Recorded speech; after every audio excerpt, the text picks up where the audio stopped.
श्रद्धालुओं, जय श्री कृष्ण, जय श्री राम, जय श्री राधे राधे, जय श्री महाकाल। इस वीडियो में आपको श्रवण कराएंगे कामना सिद्धि और उपद्रव शांति के लिए गायत्री के विविध प्रयोग। नारद जी ने कहा, नारायण महाभाग करुणानिधे, अब आप गायत्री की शांति के लिए प्रयोगों का संक्षेप रूप से वर्णन कीजिए। भगवान नारायण कहते हैं, ब्रह्मा के विग्रह से प्रकट होने वाले नारद, तुमने यह बड़ा ही गोप विषय पूछा है। किसी भी दुष्ट अथवा कृपण के सामने इस विषय का स्पष्टीकरण नहीं करना चाहिए। अब शांति का प्रकार बतलाते हैं। ध्वज को चाहिए दूध वाली समिधाओं से 1000 गायत्री का जप करके हवन करें। वे समिधाएं समीकी हों, इससे भौतिक रोग और गृह शांति हो जाती है।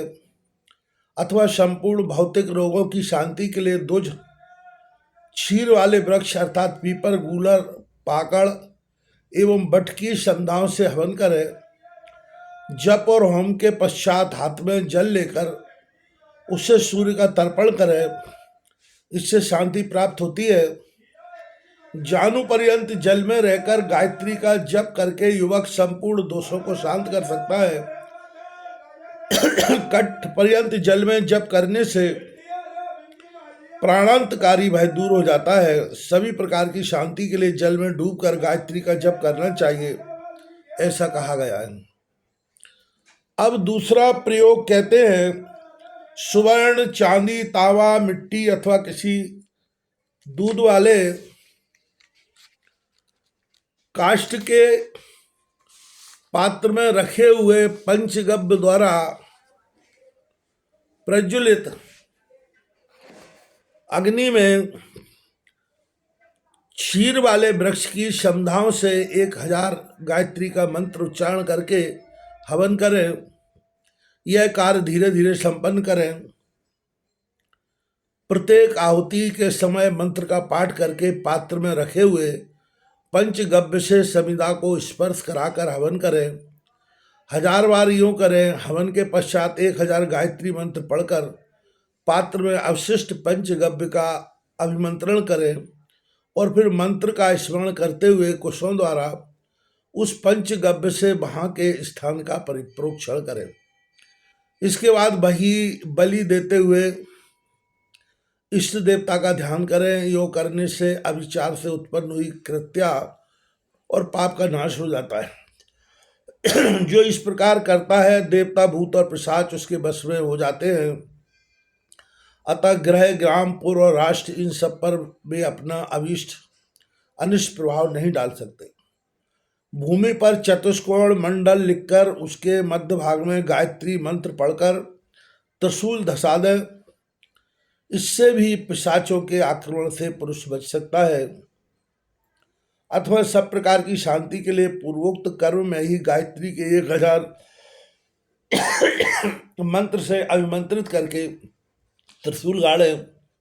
वही सुवर्ण, चांदी, तांबा अथवा मिट्टी का विशेष दिव्य कलश स्थापित करें। उस कलश में छिद्र नहीं होना चाहिए। उसे वस्त्र से वेष्टित कर दें। बालू से बनी हुई वेदी पर उसे स्थापित करें। मंत्रज्ञ पुरुष जल से उस कलश को भर दें। फिर श्रेष्ठ ध्वज चारों दिशाओं के तीर्थों का उसमें आवाहन करें। इलायची, चंदन, कर्पूर, जायफल, गुलाब, मालती, बिल्वपत्र, विष्णु क्रांता, सहदेवी, धान, यव, तिल, सरसों तथा दूध वाले वृक्ष अर्थात पीपल, गूलर, पाकड़ और बट के कोमल पल्लव उस कलश में छोड़ दें। उसमें 27 कुशों से निर्मित एक कूर्च रख दें। यह सभी विधि संपन्न हो जाने पर स्नान आदि से पवित्र हुआ जितेंद्रिय बुद्धिमान विप्र 1000 गायत्री के मंत्र से उस कलश को अभिमंत्रित करें। वेदज्ञ विप्र चारों दिशाओं में बैठकर सूर्य आदि देवताओं के मंत्रों का पाठ करें। साथ ही इस अभिमंत्रित जल से प्रोक्षण, पान और अभिषेक करें। इस प्रकार की विधि संपन्न करने वाला पुरुष भौतिक रोगों और उपचारों से मुक्त होकर परम सुखी हो सकता है। इस अभिषेक के प्रभाव से मृत्यु के मुख में गया हुआ मानव भी मुक्त हो जाता है। विद्वान पुरुष दीर्घ समय तक जीवन धारण करने की इच्छा वाले नरेश को ऐसा अनुष्ठान करने की अवश्य प्रेरणा करे। मुने अभिषेक समाप्त हो जाने पर ऋतुजों को दक्षिणा में 100 गाय दें। दक्षिणा उतनी होनी चाहिए जिससे ऋतुगण संतुष्ट हो सके, अथवा जिसकी जैसी शक्ति हो उसके अनुसार दक्षिणा दी जा सकती है। दुज शनिवार के दिन पीपल के वृक्ष के नीचे गायत्री का 100 बार जप करें। इससे वह भौतिक रोग एवं अविचार जनित महान भय से युक्त हो जाता है। दुज को चाहिए कि गुरुच को खंड खंड करके उसे क्षीर में भिगोकर अग्नि में आहुति दे। इस प्रकार के होम को मृत्युंजय कहते हैं, जिसमें संपूर्ण व्याधियों का नाश करने की शक्ति है। ज्वर की शांति के लिए दूध में भिगोए आम के पत्रों से हवन करें। क्षीराक्त मीठे बच का हवन करने से क्षय रोग दूर होता है। 3 मधु अर्थात दूध, दही और घृत से किए हुए होम में राज यक्षमा को दूर करने की शक्ति है। खीर का हवन करके उसे भगवान सूर्य को अर्पण करें, फिर प्रसाद रूप से स्वयं प्राशन करें तो राज्य क्षमा का उपद्रव शांत हो जाता है। सोमलता को गांठों पर से अलग अलग करके उसे दूध में भिगोकर क्षय रोग की शांति के लिए ध्वज अमावस्या तिथि को हवन करें। शंख के वृक्ष के पुष्पों से हवन करके कुष्ठ रोग का निवारण करें। अपामार्ग के बीज से यदि हवन किया जाए तो मृगी दूर हो सकती है। क्षीरी वृक्ष की समिधा से हवन करने पर उन्माद रोग शांत हो जाता है। गूलर की समिधा का हवन असाध्य प्रमेह रोग को दूर करता है। मधु अथवा ईख के रस से हवन करके पुरुष प्रमेह रोग को शांत करे। त्रिमधु अर्थात दूध, दही और घृत के हवन से मसूरी का चेचक रोग शांत होता है। कपिला गऊ के घृत से हवन करके भी मसूरी का रोग को शांत किया जा सकता है। गूलर, बट और पीपल की समिधाओं से हवन करके गऊ, घोड़े और हाथी के रोग को दूर करें। पिपील का और मधु बल्मीक संज्ञक जंतुओं द्वारा ग्रह में उपद्रव उपस्थित होने पर दुज शमी की समिधाओं, खीर और घृत से प्रत्येक कार्य के लिए 200 बार हवन करें। इस प्रकार करने से वह उपद्रव शांत हो जाता है। अवशिष्ट पदार्थों में वहाँ बलि प्रदान करनी चाहिए। बिजली गिरने और भूकंप आदि के लक्षित होने पर जंगली वैद्य की समिधा में 7 दिनों तक हवन करें। ऐसा करने से राष्ट्र में राज्य सुख विद्यमान रहता है। पुरुष 100 बार गायत्री मंत्र का उच्चारण करके जिस दिशा में लोष्ट द्वारा प्रताड़न करता है वहाँ अग्नि, पवन और शत्रुओं से भय नहीं हो सकता। इस गायत्री का जप मानसिक ही करना चाहिए। ऐसा करने से बंधन में पड़ा हुआ मनुष्य उससे मुक्त हो जाता है। गायत्री का जप करके कुछ से स्पर्श करता हुआ पुरुष भौतिक रोग और विष आदि के भय से रोगी को मुक्त कर देता है।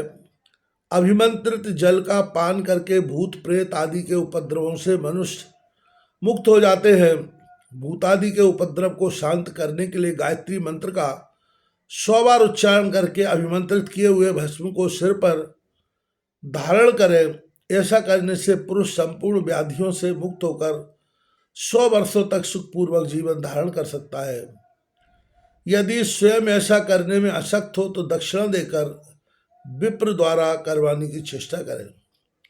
तदनंतर पुष्टि, श्री और लक्ष्मी की प्राप्ति के लिए दुज को चाहिए कि पुष्पों की आहुति दे। लक्ष्मी चाहने वाला पुरुष लाल पुष्पों से हवन करे, इससे उसे लक्ष्मी प्राप्त हो जाती है। बिल्व फल के खंडों, पत्रों और पुष्पों से हवन करके पुरुष उत्तम लक्ष्मी प्राप्त कर लेता है। समिधाएं भी बिल्व पत्र की ही होनी चाहिए। दूध और घृत से मिश्रित हवन करें। 7 दिनों तक प्रतिदिन 200 आहुतियाँ देने पर वह लक्ष्मी को पाने का अधिकारी होता है। 3 मधुओं से युक्त लाजा का हवन करने से पुरुष को कन्या प्राप्त होती है। इस विधि का पालन करने से कन्या अभिलषित वर प्राप्त कर लेती है। 1 सप्ताह तक लाल कमल की 100 आहुति देने पर सुवर्ण की प्राप्ति होती है। गायत्री मंत्र का उच्चारण करके सूर्य का तर्पण करने से जल में छिपा हुआ सुवर्ण पुरुष प्राप्त कर लेता है। अन्न का हवन करने से अन्न के तथा ब्रीह का हवन करने से पुरुष ब्रीह के स्वामी हो जाते हैं। बछड़े के गोबर के खंडों का हवन करने से पुरुष पशुधन पा लेता है। दूध और घृत मिश्रित प्रियंगु के हवन से प्रजा की अनुकूलता प्राप्त करता है। खीर बनाकर हवन करें और उसे भगवान सूर्य को अर्पण करके ऋतु स्नाता विप्रिणी को भोजन कराएं तो पुरुष को श्रेष्ठ पुत्र की प्राप्ति होती है। पलाश के अग्रभाग से युक्त समिधा का हवन करके पुरुष आयु प्राप्त करता है। पीपल, गूलर, बट और पाकड़ की समिधा का हवन आयु प्रदान करने वाला है। छीरी वृक्षों की अग्रभाग युक्त समिधाओं से जो तीनों मधुओं से आर्द्र हो तथा व्रीहियों से 100 आहुति देकर पुरुष सुवर्ण और आयु प्राप्त करता है।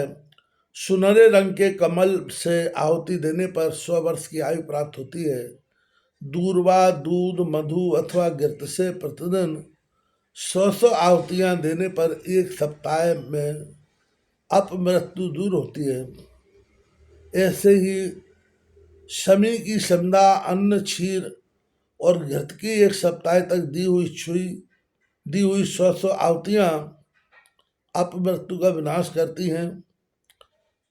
न्यग्रोध की समिधा का हवन करके खीर का हवन करें। 1 सप्ताह तक प्रतिदिन 100 आहुतियां होनी चाहिए। इसके प्रभाव से अपमृत्यु दूर हो जाती है। केवल दूध पीकर गायत्री का जप करते रहे, इससे 1 सप्ताह में वह मृत्यु पर विजय प्राप्त करता है। यदि मौन रहकर बिना कुछ खाए पिए जप करे तो 3 रात में यम के पास से मुक्त हो जाता है। यदि जल में डूबकर जप करे तो उसी क्षण मृत्यु से छुट्टी मिल जाती है। यदि बिल्व वृक्ष के नीचे बैठकर जप करे तो 1 महीने में नित्य राज्य मिल जाता है। मूल, फल और पल्लव सहित बिल्व की आहुति राज्य प्रदान करती है। कमल की सी आहुति देने पर मानव निष्कंटक राज्य प्राप्त करता है। अगहनी के चूर्ण की लपसी का हवन करके पुरुष ग्राम प्राप्त करता है। पीपल के वृक्ष की समिधाओं का हवन युद्ध आदि के अवसर पर विजय प्रदान करता है। मदार की समिधा के हवन से पुरुष सर्वत्र विजयी होता है। क्षीर से संयुक्त वेद के पत्रों से अथवा क्षीर से यदि 100 आहुति दी जाए तो 1 सप्ताह में वृष्टि होती है। अथवा नाभि पर्यंत जल में खड़े होकर 1 सप्ताह तक जप करने पर वृष्टि होती है। जल में भस्म की 100 आहुति देने से घोर वृष्टि बंद हो जाती है। पलाश की समिधा से हवन करने पर ब्रह्मतेज प्राप्त होता है। पलाश के पुष्पों की आहुतियां संपूर्ण अभिष्ट प्रदान करती हैं। दूध की आहुति मेधा तथा घृत की आहुति बुद्धि की प्राप्ति में सहायक है। ब्राह्मी बूटी के रस को गायत्री के मंत्र से अभिमंत्रित करके यदि पान किया जाए तो निर्यात वृद्धि प्राप्त होती है। ब्राही बूटी के पुष्पों का हवन करने से सुगंध तथा तंतुओं के हवन से उसी के समान पट प्राप्त होते हैं।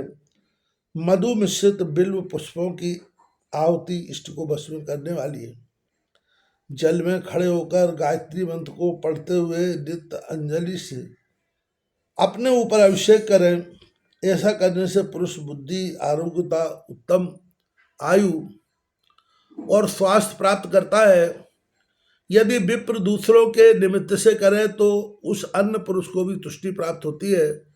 आयु की कामना करने वाला द्विज किसी पवित्र स्थान में बैठकर उत्तम विधि के साथ महीने भर प्रतिदिन 1,000 गायत्री का जप करे। इससे उत्तम आयु की प्राप्ति होती है। यदि आयु और आरोग्य दोनों की कामना हो तो दुष्ट को चाहिए कि वो 2 मास तक 1,000 मंत्र का नियम से जप करे। आयु, आरोग्यता और किसी चाहने वाले को 3 महीने तक जप करना चाहिए। आयु, लक्ष्मी, पुत्र, स्त्री और यज्ञ की कामना वाला दुज 4 मास तक जप करे। पुत्र, स्थिति, आयु, आरोग्य, लक्ष्मी और विद्या इनकी कामना करने वाले को 5 महीने तक 1,000 के नियम से जप करने का विधान है। यूँ जितने जितने मनोरथ अधिक हों उसी के क्रम से महीने की संख्या भी बढ़ानी चाहिए। एक पैर पर खड़े हों बिना किसी अवलंब के बाहों को ऊपर उठाए हुए 300 मंत्रियों का प्रतिदिन महीने भर जप करने से दुष्ट को संपूर्ण कामनाएं प्राप्त हो जाती हैं। इस प्रकार 1100 मंत्रों का महीने भर जप करने से दुष्ट की कोई भी अभिलाषा अधूरी नहीं रह सकती। यदि प्राण और अपान वायु को रोककर 300 गायत्री मंत्र का 1 महीना जप करे तो वह जिसकी इच्छा करे वह उसे प्राप्त हो जाए। यूँ 1100 मंत्रों का जप करने पर पुरुष सर्वस्व पा जाता है। कौशिकी जी का कथन है, एक पैर पर खड़े हों, बाहें ऊपर उठाकर प्रवास रोकते हुए 100 मंत्रों के क्रम से 1 महीना जप करें तो उसकी यथेष्ट कामनाएं पूरी हो जाती है। इस प्रकार 1300 मंत्रों का प्रतिदिन महीने भर जप करने से अखिल मनोरथ प्राप्त हो जाते हैं। जल में डूबकर 100 मंत्रों के नियम से 1 मास जप करें तो पुरुष अपना अभीष्ट प्राप्त कर लेता है। यूँ 1300 मंत्रों का महीने भर जप करने से दुष्ट की सारी कामनाएं पूरी हो जाती हैं। यदि एक पैर से बिना किसी सहारे बाहें ऊपर उठाकर खड़े हों, 1 वर्ष तक जप करें, रात में केवल हविष्यान्न खाए वह पुरुष ऋषि हो जाता है। यूँ यदि 2 वर्ष करे तो उसकी वाणी अमोघ हो जाती है, अर्थात वह जो कहता है सो होकर रहता है। इस नियम से 3 वर्षों तक जप करने पर मानव की त्रिकालदर्शी हो जाता है। यदि 4 वर्षों तक करे तो वह स्वयं ही भगवान सूर्य उसके सामने आकर दर्शन देते हैं। 5 वर्षों तक जप करने से अणुमादि सिद्धियों की प्राप्ति होती है। इस प्रकार यदि 6 वर्षों तक जप करे तो पुरुषों में इच्छानुसार रूप धारण करने की योग्यता प्राप्त हो जाती है। 7 वर्षों तक जप करने से देवत्व, 9 वर्षों तक मनुत्व और 10 वर्षों तक करने से इंद्रपद प्राप्त हो सकता है। 11 वर्षों तक जप करने से पुरुष प्रजापति तथा 12 वर्षों के जप स्वरूप उसमें ब्रह्मा की योग्यता प्राप्त हो जाती है। इसी प्रकार की तपस्या करके नारद प्रभृति ऋषियों ने संपूर्ण लोकों पर विजय प्राप्त की है। कुछ लोग केवल शाक के आहार पर रहते थे, बहुत से ऐसे थे जिनका आहार केवल फल मूल और दूध था। कुछ ऋषि घृतपान करते, कुछ सोमरस लेते और कुछ चरुभक्षण करते थे। कुछ लोग पक्ष भर में केवल 1 बार भोजन करते और कितने प्रतिदिन भिक्षा मांगकर खाते थे। बहुत से ऋषि हविष्यान्न भोजी थे। इस प्रकार रहकर उन ऋषियों ने कठिन तप किया है। अब पातकों की शुद्धि के लिए द्विज को चाहिए कि 3000 गायत्री का जप करें। 1 महीने तक प्रतिदिन जप करने से सुवर्ण की चोरी के पाप से उत्तम द्विज मुक्त हो जाता है। यदि महीने भर प्रतिदिन 3000 गायत्री जप करे तो सुरापान के पाप से शुद्धि हो जाती है।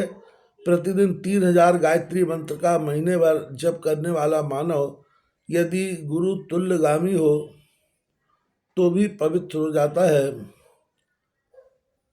वन में कुटी बनाकर वहीं रहते हुए 1 महीने तक नित्य 3000 गायत्री का जप करें। कौशिक मुनि कहते हैं ऐसा करने से पुरुष ब्रह्म त्याग में मामले से मुक्त हो जाता है। जल में डूबकर 12 दिनों तक प्रतिदिन 1000 गायत्री का जप करे तो महान पापी द्विज संपूर्ण पापों से छूट जाता है। प्राणायाम पूर्वक मौन होकर 1 मास तक प्रतिदिन 3000 गायत्री का जप करें। ऐसा करने से महान पातकी व्यक्ति भी असीम भय से मुक्त हो जाता है। इस प्रकार 1000 प्राणायाम करने से ब्रह्म हत्यारा भी शुद्ध हो जा सकता है। प्राण और अपान वायु को ऊपर चढ़ाकर समान पूर्वक गायत्री मंत्र का 6 बार अभ्यास करें। वह प्राणायाम संपूर्ण पापों का नाशक है। मास पर्यंत प्रतिदिन 1000 गायत्री का अभ्यास करने से राजा पवित्र हो जाता है। दुज को चाहिए कि यदि गोवध की हत्या लग जाए तो उसकी शुद्धि के लिए 12 दिनों तक 3000 गायत्री का जप करें और 10,000 हांगरी का जप दुज को अगम्यागमन, चोरी, प्राण हिंसा और अष्ट अवक्ष भक्षण के पाप से शुद्ध कर देता है। 100 बार प्राणायाम करके पुरुष सब पापों से छूट जाता है। यदि पुरुष संपूर्ण मिश्रित पापों से ग्रस्त हो गया हो तो उनकी शुद्धि के लिए वन में रहकर 1 मास तक प्रतिदिन गायत्री के 1000 मंत्रों का अभ्यास करना चाहिए। 24,000 गायत्री के उच्छ्वास को कृच्छ व्रत कहते हैं। 64,000 गायत्री का जप चांद्रायण व्रत के समान है। यदि प्रातः सायं दोनों संध्याओं के समय नित्य प्राणायाम करके गायत्री के 100 मंत्र का जप किया जाए तो उससे समस्त पापों का क्षय हो जाता है। जल में डूबकर सूर्यमयी देवी का ध्यान करते हुए त्रिपदा गायत्री का नित्य 100 बार जप करने वाला पुरुष अखिल पापों से छुटकारा पा जाता है। नारद इस प्रकार शांति और शुद्धि का प्रसंग सम्यक प्रकार से तुम्हारे सामने वर्णन किया। उन सभी प्रसंगों का तुम्हें सदा गोप रखना चाहिए। यह सदाचार का संग्रह संक्षिप्त से बतला दिया। इसका विधि पूर्वक आचरण करने से महामाया दुर्गा प्रसन्न हो जाती हैं। नित्य नैमित्तिक और काम कर्म के विषय में जो मनुष्य विधि के अनुसार आचरण करता है उसे भुक्ति और मुक्ति रूपी फल प्राप्त हो जाते हैं। मनुष्य के लिए प्रथम धर्म आचार है एवं धर्म की अधिष्ठात्री भगवती जगदम्बा है। इस प्रकार संपूर्ण शास्त्रों में आचार का महान फल वर्णित है। नारद आचारवान पुरुष सदा पवित्र, सदा सुखी और सदा ही धन्य है। यह सत्य है, सत्य है। सदाचार के विधान से देवी परम प्रसन्न हो जाती है। यद्यपि सुना जाता है कि मनुष्य महान संपत्ति से सुख का भागी होता है, किंतु सदाचार से तो मानव को इहलोक और परलोक दोनों जगह के सुख सुलभ हो जाते हैं। उसी सदाचार का प्रसंग तुम्हारे सामने संपूर्ण वर्णन कर दिया। अब बताओ तुम्हें और कौन सा प्रसंग सुनना है,